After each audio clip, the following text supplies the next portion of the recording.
వార్తలు సమర్పిస్తున్న వారు Shri Raghavendra hospital, doctor S Madhusudan Rao MBBS Osmania, FCGP, PGCC, chest disease, Delhi municipal complex ఎదురుగా, మెదక్.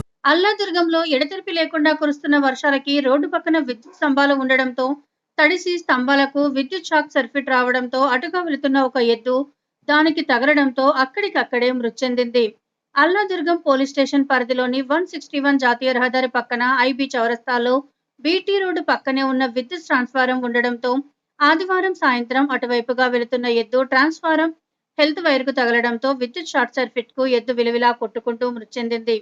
వర్షాల వల్ల ఈ ట్రాన్స్ఫార్మర్ హెల్త్ వైర్ ఉండడం, వర్షం పడుతుండటం వల్ల షాక్ సర్క్యూట్ రావడం వల్లే ఎద్దు మృత్యువాతకు గురైందని పలువురు భావిస్తున్నారు.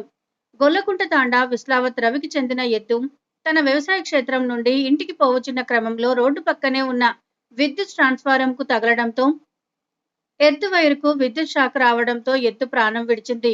ఓవైపు వర్షం కురుస్తుండడంతో ఎర్త్ వైర్ కు తగిలి షార్ట్ సర్క్యూట్ రావడంతో ఎద్దు అందరూ చూస్తుండగానే విలవిలలాడుతూ మృతి చెందింది. ఈ ఎద్దు విలువ సుమారు ₹1,00,000 వరకు ఉంటుందని బాధితుడు రవి తెలిపాడు. తను ఆర్థికంగా పేదవాడినని, తనకున్న 2 ఎద్దులలో ఒకటి విద్యుత్ షాక్ సర్క్యూట్ వల్ల మృతి చెందడం వల్ల తనకు చాలా నష్టం జరిగిందన్నారు.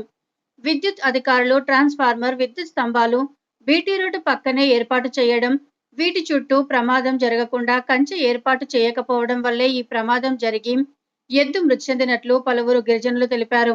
ఈ చౌరస్తాలో ఎప్పుడూ జనంతో రద్దీగా ఉండే ప్రాంతంలో వర్షాల వల్ల జనాలు లేకపోవడంతో ఈ ఎద్దు షార్ట్ సర్క్యూట్ నుండి కాపాడలేకపోయారని పలువురు అంటున్నారు.